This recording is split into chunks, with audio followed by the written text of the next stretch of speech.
గౌరీ, మా మమ్మీని ఏమన్నా చూసావా నువ్వు గౌరీ? నేను చూడలేదు రవి. నేను చాలా చూడటానికి ఇక్కడే ఉన్నాను. మీ అమ్మని నేను చూడలేదే రవి. అవునా? మా అమ్మ కోసం తిరుగుతున్నాను గౌరీ. ఎక్కడ కనబడటం లేదు. ఎక్కడికి వెళ్ళిందో ఏమిటో. ఏమో రవి, నేనైతే చూడలేదు. నేను చాలా చూడటానికే ఉన్నాను రవి. నేను చాలా చూడటానికి రవి. నాకు ఊరు కనపడటం లే. నేను ఏడే ఉందా. అవునా? మరి మా మమ్మీ డౌన్ వెళ్ళిందంటే ఏమో రవి, నేను చూడలేదు. ఉమ్. రవి రవి, నువ్వు బడికి రావటం లేదు ఏమో రవి నువ్వు. నేను బడి మానేశాను. బడికి వెళ్ళటం లేదు గౌరీ.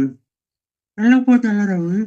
చదువుకుంటే కదా మంచిది. అందరు చూడు పిల్లగాళ్ళందరి వల్లే వెళ్తున్నారు రవి. నువ్వు కూడా వచ్చి రవి. ఏమో రవి ఆలోచిస్తున్నావు? ఏం లేదు. మా మమ్మీ ఉమ్, పొమ్మని చెప్పటం లేదు. మా డాడీ పొమ్మని చెప్పటం లేదు. అదే ఆలోచిస్తున్నాను గౌరీ. లేదు రవి, నువ్వు కష్టంగా నువ్వు కూడా చదువుకో. మంచివాడు అనిపించుకో. అలాగే గౌరీ. రేపు టాంచి వస్తాలే గౌరీ, నేను కొన్నా. సరేనా? అలాగే రవి. సరే అయితే నేను బడికి వెళ్తున్నాను రవి. ఎల్లు గౌరీ, ఎల్లు బాగా చదువుకోను. అలాగే రవి.